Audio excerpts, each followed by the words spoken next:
Hello everyone. चलिए, हम समय के महत्व को समझते हुए हमारा नेक्स्ट क्वेश्चन नंबर 6 सॉल्व करना शुरू करते हैं। अब इस क्वेश्चन को देखकर ही हम डर जाते हैं कि भैया कितना बड़ा क्वेश्चन है। वीडियो को पॉज करके क्वेश्चन पढ़ लीजिए, या मैंने इसका स्क्रीनशॉट आपको चैनल पे भी सेंड किया है, तो आप वहां से भी उसको डाउनलोड कर सकते हैं। क्वेश्चन में देखिए क्या लिखा है। General expenses include 2000 paid as compensation to an employ whose service were terminated and his continuous in services was considered determined to be the profitable conduct of the business। क्या बोल रहा है वो कि एक व्यक्ति है, जिस व्यक्ति को हमने टर्मिनेट कर दिया था, उस व्यक्ति को हमने 2000 रुपए का कंपनसेशन दिया है। अब इस साइड में जो आपको दिए है, ये उसके सारे के सारे एक्सपेंसेस दिए हैं, और इधर जो दी हुई है वो आपको इनकम दी हुई है। मैंने आपको दोनों मेथड्स बताई है, जिसमें से एक मेथड के क्वेश्चन हमने 2 बार पढ़े हैं। जिसमें मैंने पहले ही बोला था कि एक में तो आप बिजनेस इनकम प्लस करके उसमें से बिजनेस एक्सपेंसेस माइनस कर लीजिए। ये एक ऑप्शन था जिसमें मैंने आपको अभी 2 वीडियो सॉल्व करके दिए थे, बराबर है। आज इस क्वेश्चन को मैं आपको दूसरे तरीके से सॉल्व करके बताऊंगा, जहां पे हम लोग क्या करेंगे, दो बिजनेस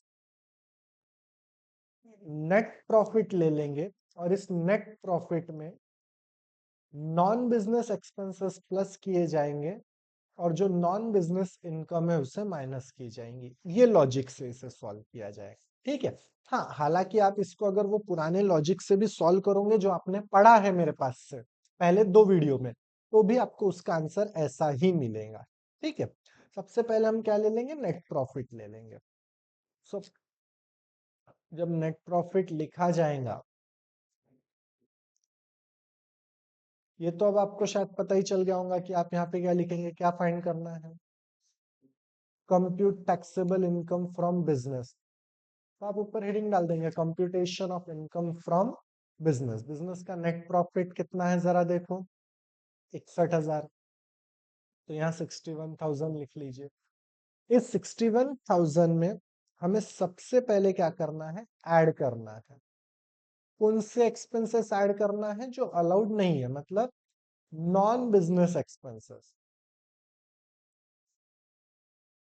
ये नॉन बिजनेस एक्सपेंसेस ऐड हो जाएंगे। तो आप ऊपर से पढ़ते हुए आइए, तो आपको एक एक नॉन बिजनेस एक्सपेंसेस देखने मिल जाएगा, जिसकी प्रोप्राइटर सैलरी। अब आप खुद बिजनेस में से 15,000 सैलरी कमा रहे हो, तो ये तो बिजनेस का खर्चा नहीं हुआ ना। आपके बिजनेस में से आप सैलरी ले रहे हो, तो ये बिजनेस का खर्चा कैसे हुआ। फिर इंटरेस्ट ऑन प्रोप्राइटर्स कैपिटल, आपने जो कैपिटल लगाया था उसके ऊपर तुम प्रॉफिट भी कमाओगे और इंटरेस्ट भी कमाओगे क्या, नहीं, तो ये भी बिजनेस का हिस्सा नहीं होता है। उसके बाद में एडवांस इनकम टैक्स आपने कितना पेड किया है, यहाँ पे लिखा हुआ है 5,000 रुपए। अभी एडवांस इनकम टैक्स तो आप पेड कर दिए, तो इनकम टैक्स का तो एक्सपेंडिचर में कोई कैलकुलेशन ही नहीं आ रहा है। तो ये 5,000 रुपए भी हमें क्या कर देने पड़ेंगे, माइनस कर देने पड़ेंगे। तो ये तीन नाम, यही नाम proprietor salary, interest on proprietor capital और एडवांस इनकम फ्रॉम सैलरी के नाम से ये तीन खर्चे लिखे जाएंगे। पहले खर्चा 15,000 का, दूसरा खर्चा 3,000 का, और तीसरा खर्चा 5,000 का।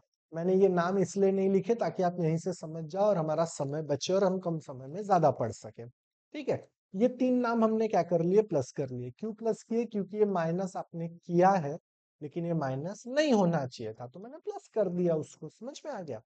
फिर उसके बाद में अगला टर्म क्या बोल रहा है वो, जनरल एक्सपेंसेस इंक्लूड 2,000 रुपीज। इसका कोई लेना देना नहीं हो, बिजनेस रिलेटेड ही टर्म चल रहा है, चलने दीजिए आगे। Excess has recovered demand notice of GST for the preceding year of rupees 8,000 has not been disputed the liability। 8,000 रुपए की लाइबिलिटी है जो डिस्प्यूट में थी जीएसटी रिजर्व की, वो अब आपकी लाइबिलिटी नहीं है। लाइबिलिटी नहीं है मतलब खर्चा नहीं करना है, लेकिन तुमने जबरदस्ती 8,000 लिख के रखा है, तो ये जीएसटी रिजर्व,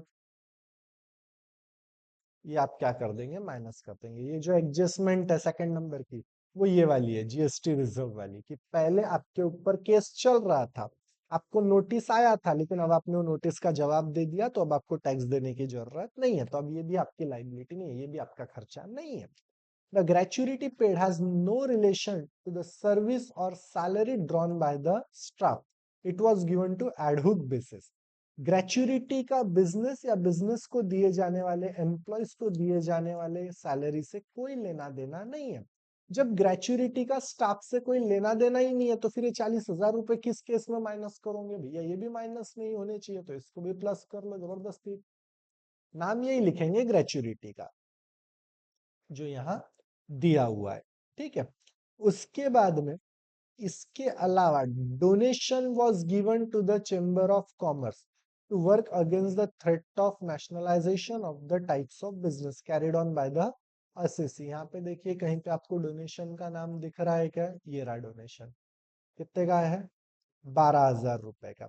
अभी जो डोनेशन आपने दिया है, so the donation of chamber of commerce has been given in the interest of the business, कि भैया मेरा बिजनेस क्या रहे? सेफ रहे।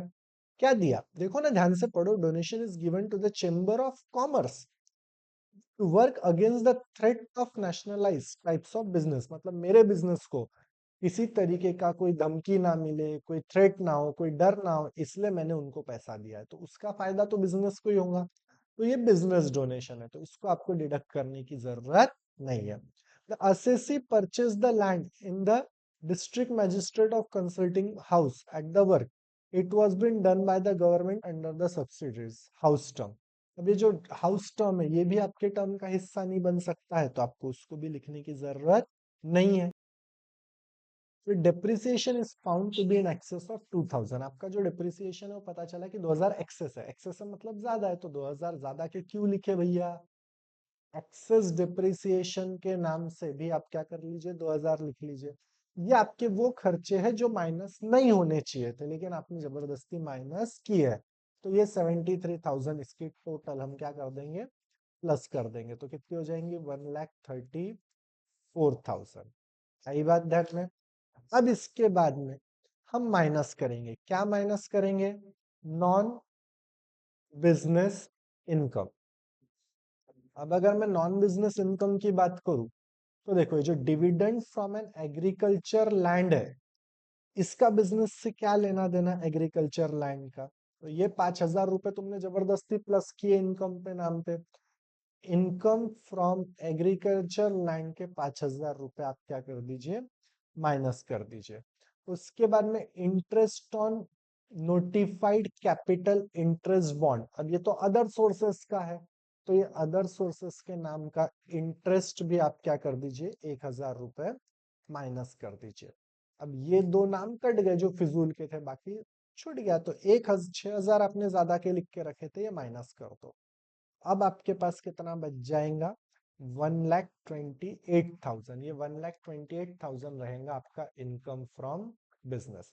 अगर आपको पुरानी मेथड से क्वेश्चन सॉल्व करना है तो क्या करना पड़ेगा? इतने नामों को छोड़कर आप बाकी नामों को माइनस करते चलेंगे, मतलब ये 2 लाख में से बाकी सारे नाम माइनस करते चलेंगे, तो भी आपको 1,28,000 ही आंसर मिलेगा। तो आप चाहे तो उस मेथड से भी सॉल्व करके देख सकते हैं। ठीक है, कोई भी डाउट हो तो मुझे मैसेज करो या नीचे कमेंट्स कर दो, तो मैं आपका नेक्स्ट वीडियो में डाउट क्लियर करके दूंगा। Thank you very much.